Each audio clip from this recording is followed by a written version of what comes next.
Olá e bem-vindos! Hoje a gente vai fazer uma coisa um pouco diferente. Nós vamos colocar no banco dos réus uma das almas mais caóticas, mais insanas da cultura pop. E para guiar esse nosso julgamento, nada menos que uma das obras mais importantes da literatura, O Inferno de Dante.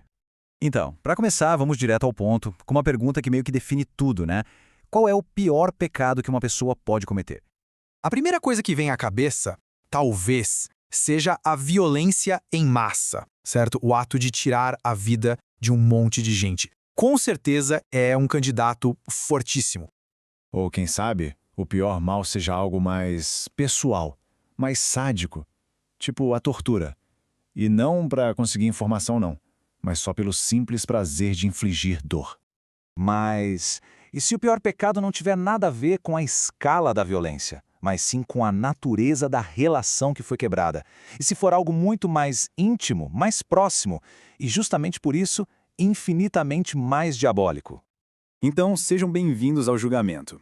Para a gente conseguir analisar a alma do Trevor Phillips, a gente precisa de regras, né? Regras bem claras. Porque, olha, isso aqui não é um tribunal qualquer, não. É um tribunal moral. E por isso, vamos seguir uns critérios bem específicos. Primeiro de tudo, a análise vai ser só com base no que a gente vê ele fazendo no jogo. Ponto. Segundo, vamos partir do princípio que ele não se arrepende de absolutamente nada no final. E o mais importante, por mais louco que ele pareça, o Trevor é racional. Ele planeja o que faz, ele tem lá o seu código moral, todo torto, mas tem. Ele não é só caos puro, ele faz escolhas. E o nosso guia nessa jornada é ninguém menos que Dante Alighieri. Porque o inferno que ele imaginou, sabe, não é só fogo e gritaria. Não. É um sistema moral super organizado. É uma verdadeira arquitetura da condenação, onde cada pecado tem o seu lugarzinho e a sua punição exata. Olha só como Dante organiza o mal. São 3 categorias, cada uma pior que a outra. Lá no topo a gente tem a incontinência. Basicamente são os pecados de impulso, sabe, tipo raiva, gula. Depois, descendo um pouco, vem a violência, o uso da força para machucar os outros. E lá no fundo mesmo, o pior de todos, a fraude, que é quando se usa a nossa inteligência, a nossa razão para enganar e para trair. Ok, então vamos começar o nosso processo de eliminação. Se a gente olhar para o Trevor Phillips por cima, ele grita pecados da paixão, né? Ira, impulso, mas isso seria fácil demais. Claro, o Trevor é raiva pura, com certeza. Mas os piores atos dele não são só umas explosões de raiva ou uma perda de controle. Não. São calculados. Ele não só explode, ele domina. A violência dele é uma ferramenta que ele usa com um propósito. E é isso que joga ele para muito além dos pecados da paixão, direto para as profundezas do inferno.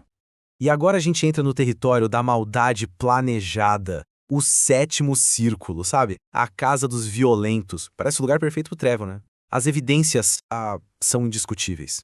E olha só como ele se encaixa como uma luva em todas as categorias da violência. Violência contra os outros? Nossa, com certeza. Ele estaria lá, fervendo, no rio de sangue. Violência contra si mesmo, sem a menor dúvida. Contra a natureza e a ordem do mundo? Totalmente. Parece que o caso está encerrado, né? O lugar dele é aqui. Mas é aqui que tá o pulo do gato. Para Dante, a violência, por mais terrível que seja, é coisa de animal, de besta. Agora a fraude é muito pior, porque ela é a perversão daquilo que nos faz humanos, a nossa inteligência. E o Trevor, ele não é só uma besta selvagem, ele é o CEO da Trevor Phillips Enterprises. Ele planeja, ele manipula, ele trai. E é exatamente isso que nos leva para as profundezas mais geladas do inferno. O 9º círculo. Um lugar que não é para os violentos. Não, é para os traidores. É aqui, nesse lugar, que a gente vai encontrar o ato que realmente define a alma do Trevor. Pensem bem, com uma carreira criminosa daquele tamanho, qual seria o pecado capital dele? Não estou falando do mais sangrento não, mas do moralmente mais grave. Aquele que destrói a base de tudo, a confiança entre as pessoas.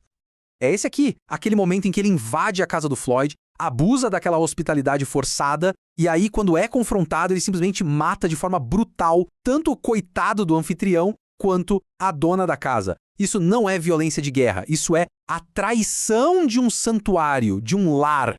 E claro, Dante tem um nome e um lugar específico para isso, Ptolomeia. É exatamente aqui que ficam as almas que fizeram o impensável. Transformaram um lar num túmulo. Atacaram as pessoas que ofereceram um teto. No inferno de Dante, a punição nunca é à toa. Existe um conceito chamado contrapasso, que é tipo uma justiça poética, sabe? O castigo é um reflexo direto do pecado. E para traição contra um anfitrião, a punição, nossa, é especialmente cruel.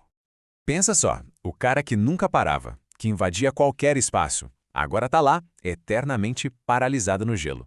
E o mais cruel de tudo, o homem que botava toda a sua dor para fora em explosões de violência, agora tem as próprias lágrimas de agonia congelando assim que elas saem. Elas selam os olhos dele e forçam toda aquela dor, toda aquela fúria de volta para dentro. E essa citação do próprio Dante resume perfeitamente o horror psicológico disso. Não tem alívio, não tem como botar para fora. É só uma pressão interna de fúria e sofrimento que vai se acumulando para sempre. E bem quando a gente acha que não dá pra ficar pior, Ptolomeia revela sua regra mais aterrorizante. É uma reviravolta, uma revolvolta teológica mesmo que redefine tudo que a gente pensava sobre o Trevor. É isso mesmo, o pecado é tão podre, tão maligno, que a justiça divina não espera a pessoa morrer. A alma é arrancada na hora do crime e vai direto pro gelo. O que fica aqui na Terra é só uma casca, um corpo sendo pilotado por um demônio. Então, a grande questão é, essa teoria se encaixa no Trevor Phillips?